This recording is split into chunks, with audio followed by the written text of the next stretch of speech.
Continuamos el segundo bloque en Universidad Noticias. Gracias a los que nos siguen a través de las redes sociales, @Unidiversidad en Twitter, @SenalUTV y también la fanpage allí en Facebook. Todos los contenidos se suben a unidiversidad.com.ar, donde reúne todo el sistema de medios de la Universidad Nacional de Cuyo. Nos metemos de lleno con el tema Cordera, ex líder de Versuit Vergarabat. Realizó declaraciones este pasado lunes en una charla que tenía con estudiantes de periodismo, TEA Arte, está TEA Deportea también en Buenos Aires, en donde, bueno, allí el Zócalo representa parte de la declaración o lo que dijo en esa charla, que obviamente se viralizó inmediatamente a través de un post de Facebook de una persona que estaba allí escuchándolo. Y generó mucha repercusión, ¿no, Gerardo? Sobre todo en los medios. Exactamente, sí, los medios lo empezaron a tomar esta mañana, por lo menos los medios locales iban haciendo repercusión de lo que salía en los medios de Buenos Aires, pero justamente todo se desprende de las redes sociales cuando uno de los alumnos que estaba allí participando de esta especie de conferencia de prensa que se daba, posteó los dichos, posteó un video con el audio y se inició una repercusión muy grande.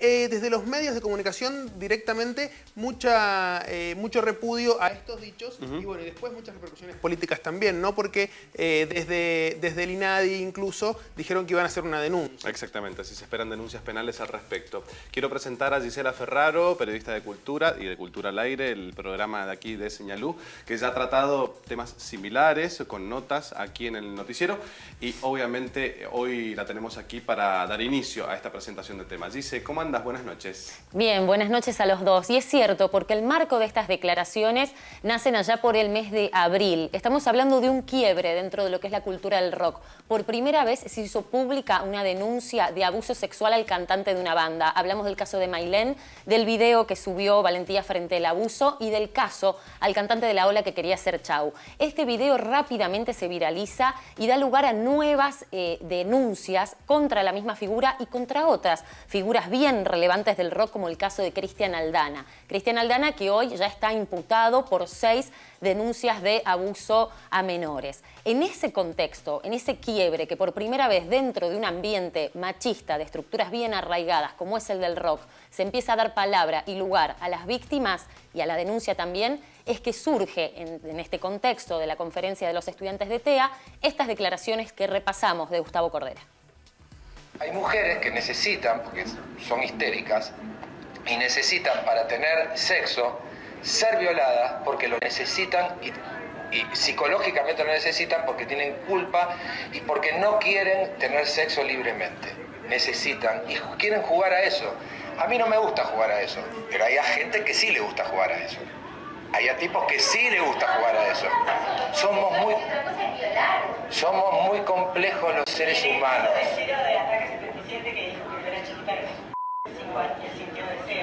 Denuncias de abuso. Y bueno, pero Aldana pendeja desde hace muchos años. Ahora es abuso, se llama eso. Pero sí, eso es son otra de las aberraciones de la ley. O sea, ¿cuál es la aberración? ¿Cuál es la aberración? Y que una pendeja de 16 años con una diente así te quiera y vos no te la eso es una aberración. Son las declaraciones de Gustavo Cordera. Todo esto se da en el marco de un espectáculo que iba a dar Cordera en la provincia de Mendoza, en el marco también de una especie de arreglo extrajudicial con la Municipalidad de la capital. Así es. El 21 de septiembre, cosa después de estas declaraciones de Cordera, se le dio de baja inmediatamente, ¿no, Gerardo? Sí, así es. Y además hay que decir que desde TEA en principio no habían divulgado esta información y de alguna forma en un principio hubo un repudio a que se divulgaran a través de las redes sociales porque dijeron que esto tenía una especie de confidencialidad con el artista que invitaban, que han invitado muchas veces a otros artistas.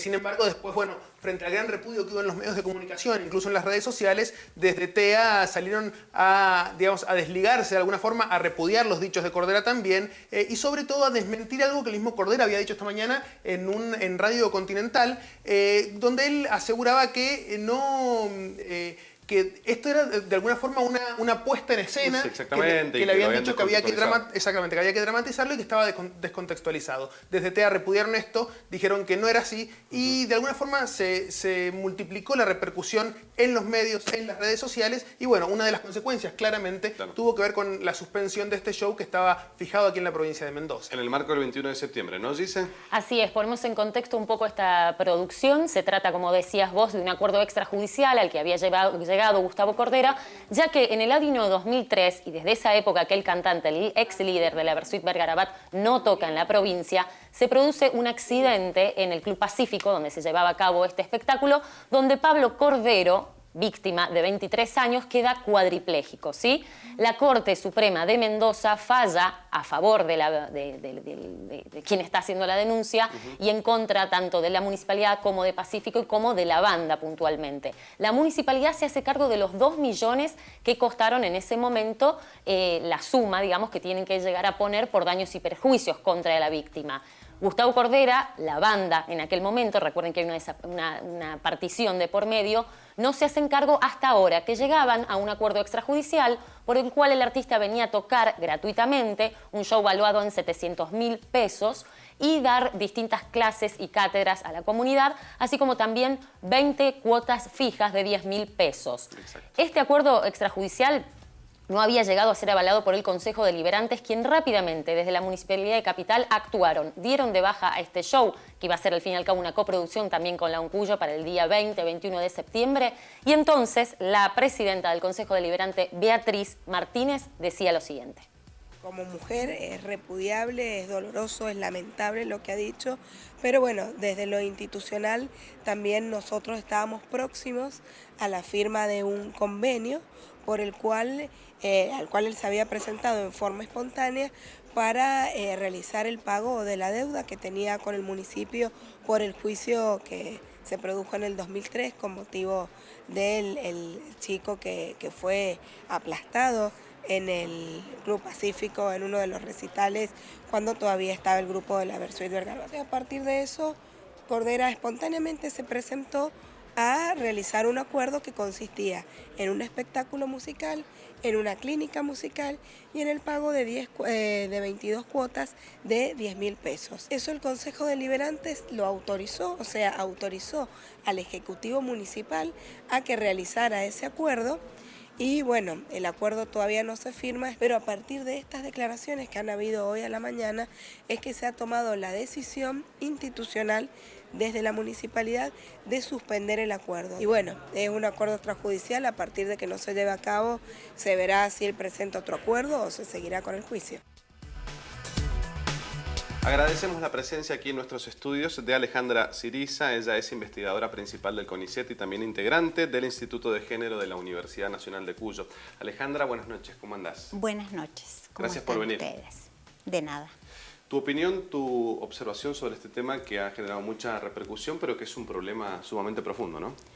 El tema es que esto arraiga en la cultura de la violación. Es decir, hay una habilitación hacia los varones para utilizar los cuerpos de las mujeres en su propio beneficio para su placer y por otra parte hay un consenso misógino que coloca a las mujeres la mayor parte de las veces en el lugar de, este buen señor lo dijo, en el lugar de histéricas, en el lugar de incapaces de vivir su propia sexualidad, porque hay una definición previa que hace a las mujeres inhábiles para el sexo, o expertas en sexo, es decir, o bien putas o bien pasivas, disculpas por la palabra. No hay problema.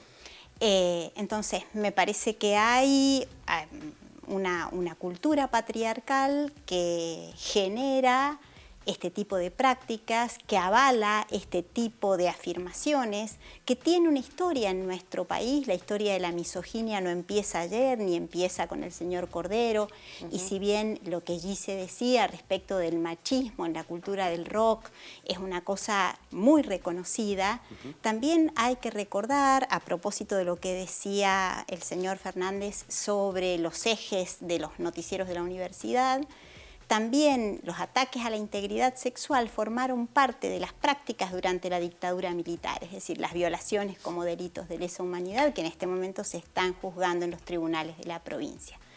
Entonces, a mí me parece que es muy importante que desde nuestra universidad se repudien esos dichos. Me parece que es fundamental que se deje sentado que no hay un aval social, porque si hay un aval social, entonces está muy bien que este señor, mirá qué piola, que este señor diga estas barbaridades, un señor que tiene 50 años y que lo diga respecto de una joven de 16.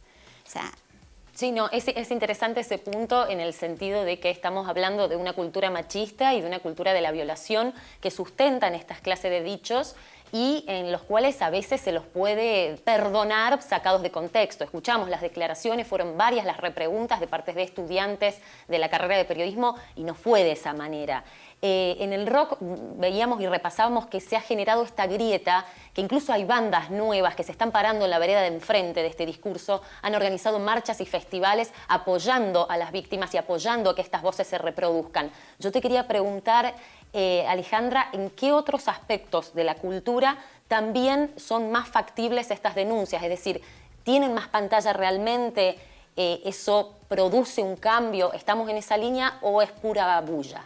a ver, yo te diría que la Argentina tiene algunos avances notables en temas legales. Hay una ley, la ley 26485, la ley nacional de erradicación, sanción de toda forma de violencia contra las mujeres, y me parece que en ese sentido la Argentina tiene avances importantes.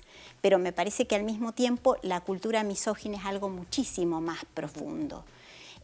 Porque precisamente los medios de comunicación masiva ponen el acento sobre las mujeres tratadas como objeto. Cualquiera que se sienta 5 minutos delante del televisor ve jóvenes con ropas ligeras, no ve mujeres adultas sin intervenciones en la cara, lo cual es también una cuestión que tiene que ver con la misoginia, con la consideración. Parte de la industria también. Parte de la industria, parte de la mujer como objeto, digamos, un tema clásico dentro de la teoría feminista, es este asunto de las mujeres objeto.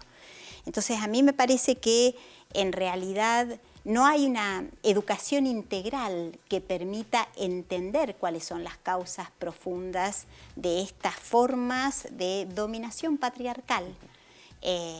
Que tienen raíces culturales hondísimas, que tienen nichos en toda nuestra cultura, que tiene que ver con la forma de consideración del cuerpo de las mujeres jóvenes, que tiene que ver fundamentalmente con otro aspecto de esta cultura patriarcal, que es la heterosexualidad obligatoria. Este señor se afirma como macho, digamos,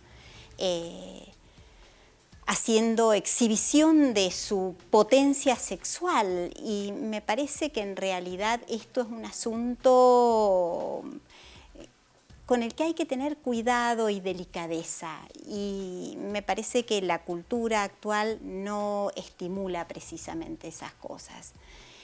También me parece que hay aspectos en los cuales, a ver, en otro momento esto hubiera pasado como un chiste.